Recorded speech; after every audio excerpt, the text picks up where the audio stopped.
Bonjour à tous, bienvenue. Pour ceux qui ne me connaissent pas, je m'appelle Patricia Barrette, je suis formatrice depuis 20 ans et je suis passionnée de formation et de pédagogie.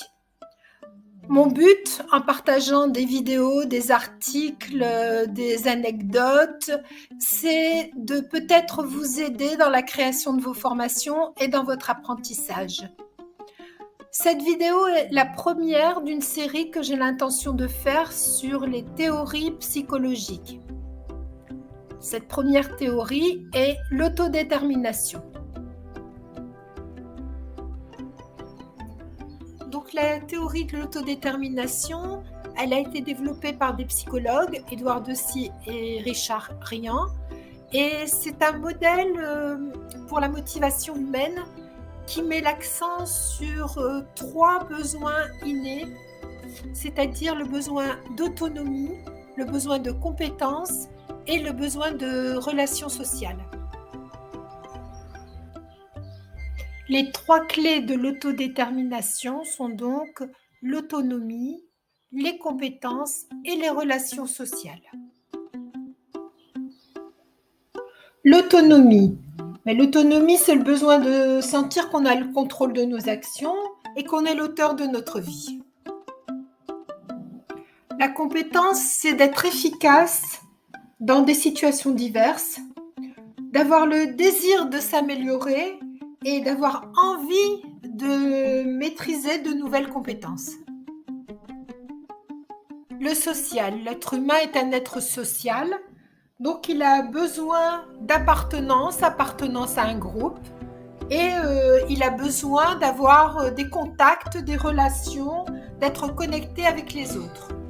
D'après cette théorie de l'autodétermination, lorsque ces 3 besoins sont satisfaits, eh bien, on est plus motivé, on est plus productif et donc on est plus satisfait de notre vie. Je vais maintenant vous donner quelques clés pour appliquer ces principes dans votre vie quotidienne, dans la conception de vos formations ou dans votre apprentissage. Première clé, donc l'autonomie. Soyez autonome, prenez les décisions par vous-même, donnez-vous des choix et choisissez votre propre chemin. Développez vos compétences. C'est-à-dire que dans tout ce que vous faites, essayez de vous améliorer, de continuer à apprendre. Il n'y a pas d'âge pour apprendre.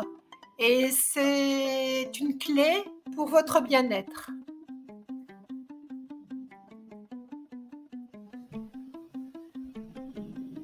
Troisième clé, donc développer les relations sociales et amicales. Donc, ces relations sociales et amicales, eh bien, privilégiez celles qui sont positives, qui vous emmènent vers le haut. Ça ne veut pas dire qu'il faut laisser tomber les gens qui ne sont pas bien ou qui ont des problèmes. Au contraire, on peut être là pour eux, on peut les aider. Mais si on se rend compte que quelqu'un nous tire vers le bas, eh bien, cette personne-là, il vaut mieux l'éviter.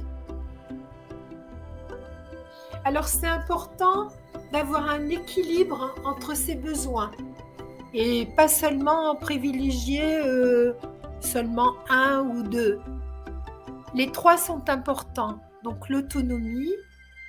Si vous avez beaucoup d'autonomie mais que vous n'avez pas de relations sociales ou que vous n'apprenez pas, bien vous n'avez pas l'équilibre et donc il va falloir travailler aussi les autres points.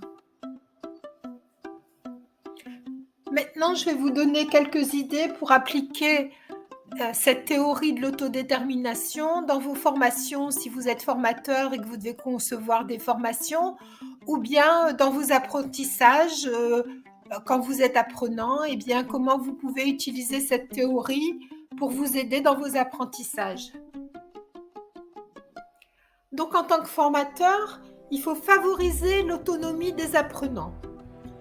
Donc, ça pourrait être, par exemple, en leur donnant le choix d'un sujet pour un exposé, le choix d'une recherche à faire, le choix d'un livre à lire, etc.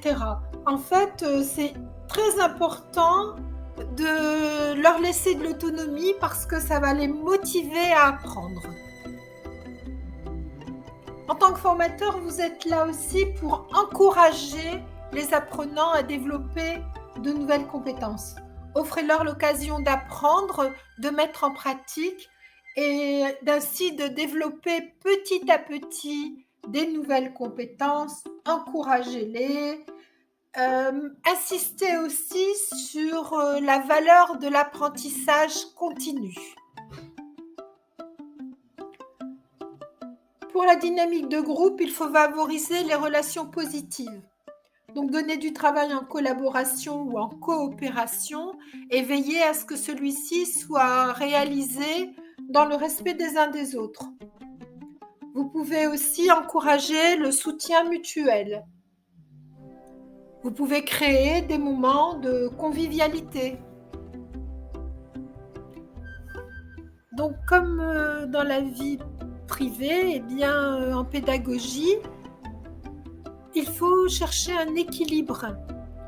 Tous les élèves sont différents et tous ont besoin d'un mélange d'autonomie, de compétences et de relations sociales pour réussir. En tant qu'apprenant, voyons comment on peut se servir de cette théorie de l'autodétermination. En tant qu'apprenant, vous vous devez d'être autonome. N'attendez pas tout de votre formateur. Votre formateur est un facilitateur, mais c'est à vous que revient le fait d'apprendre. Donc, faites des choix, organisez votre apprentissage, approfondissez ou non un sujet, choisissez vos méthodes de travail, soyez autonome. Pour augmenter vos compétences, identifiez vos forces et vos faiblesses. Apprenez de vos erreurs. Pratiquez, pratiquez, pratiquez. Donnez-vous des défis. Ayez des relations positives avec vos collègues de travail. Soyez dans le respect, dans l'aide. Chacun avance à son rythme et à sa personnalité. Vous n'êtes pas là pour juger. Soyez dans l'empathie. Soyez dans la communication. Soyez dans le partage. Soyez dans l'humour. Tout comme dans la vie privée et dans la formation, pour apprendre, ces 3 clés doivent être équilibrées.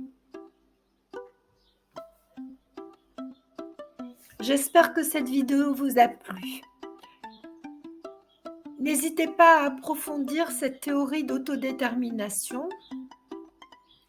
Je vous propose de préparer d'autres vidéos sur des théories psychologiques qui peuvent vous aider dans votre formation, dans vos apprentissages et même dans votre vie quotidienne.